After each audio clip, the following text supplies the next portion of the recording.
भोजपुरी के सारे नए गाने सुनने के लिए हमारे चैनल को सब्सक्राइब करें और साथ में बेल आइकन के बटन को दबाना ना भूलें।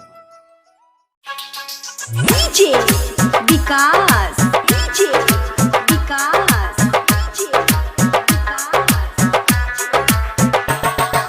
प्रीत लगल त बन गईनी हम तोहर प्रेम दीवानी। तू ही दिल के भंवरा बन जा हम दरिया के पानी। प्रीत लगल त बन गईलू तू हमर प्रेम दीवानी।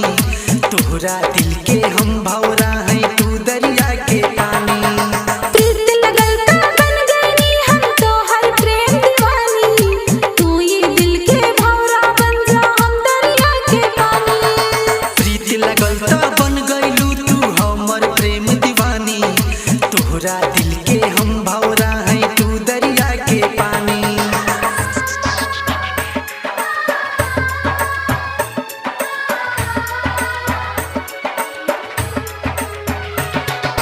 डीजे विकास, डीजे विकास, डीजे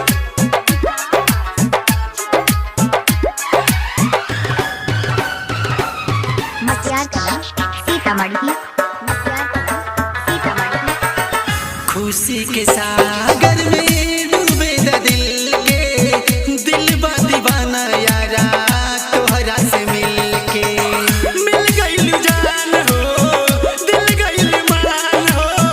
तू ही सनम हमर दुनिया जहान हो। कभी हो न जुदा मांगे रब से दुआ।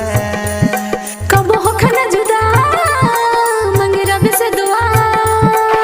तोहरा अखिया से हमर अखिया करता छड़खानी। तू ही दिल के भंवरा बन जा हम दरिया के पानी। प्रीत लगल त बन गइलू तू हमर प्रेम दीवानी। तोहरा दिल के हम भंवरा हैं तू दरिया के पानी।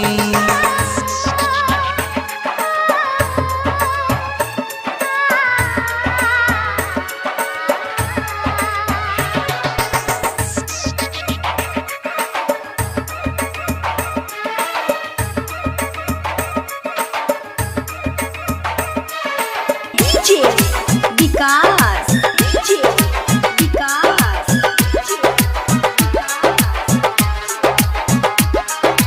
मसियार कला सीतामढ़ी, मसियार कला सीतामढ़ी। प्यार के दुश्मन बा सारा जमाना। तब बनल तो से प्यार के फसाना। सामा सहर सुना सागिर संगतिया।